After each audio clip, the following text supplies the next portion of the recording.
Dans toutes les interventions psychosociales, dans la relation qu'on exerce, il y a du pouvoir. Hein? Il y a du pouvoir, puis c'est nous qui l'exerçons, c'est l'intervenant qui l'exerce. Et puis on n'en parle pas souvent de ça, on en parle rarement et c'est dommage parce qu'il faudrait en parler.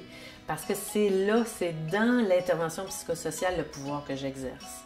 Puis quand je fais ça, bien, je ne permets pas à l'autre personne d'exercer son pouvoir. Si c'est moi qui l'exerce, c'est pas elle. Et si je veux lui redonner son pouvoir, bien, il faut que j'accepte de perdre le mien puis de lui laisser tout le pouvoir. Dans une famille où il y avait de la violence conjugale, où on faisait de l'intervention, on était une équipe multidisciplinaire et puis plusieurs fois elle avait été hospitalisée, puis ça progressait en intensité, la violence dans cette famille-là. Et puis il y a une partie de l'équipe qui voulait exercer son pouvoir, il disait pas ça comme ça, mais il aurait voulu la convaincre d'arrêter d'y aller, d'arrêter de retourner, puis de partir une bonne fois pour toutes. Sauf que cette femme-là, elle n'est pas prête maintenant à prendre cette décision-là. Et si on pousse sur elle, c'est nous qui détenons le pouvoir.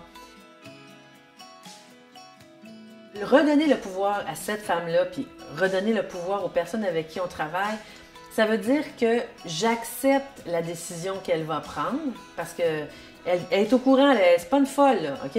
J'accepte la décision qu'elle va prendre, même si c'est pas celle que moi je prendrais, parce que c'est celle-là qu'elle prend aujourd'hui, dans les circonstances, c'est juste maintenant cette décision-là. Et c'est la meilleure qu'elle peut prendre. Il faut que ce soit ma conviction, elle prend la meilleure décision pour elle.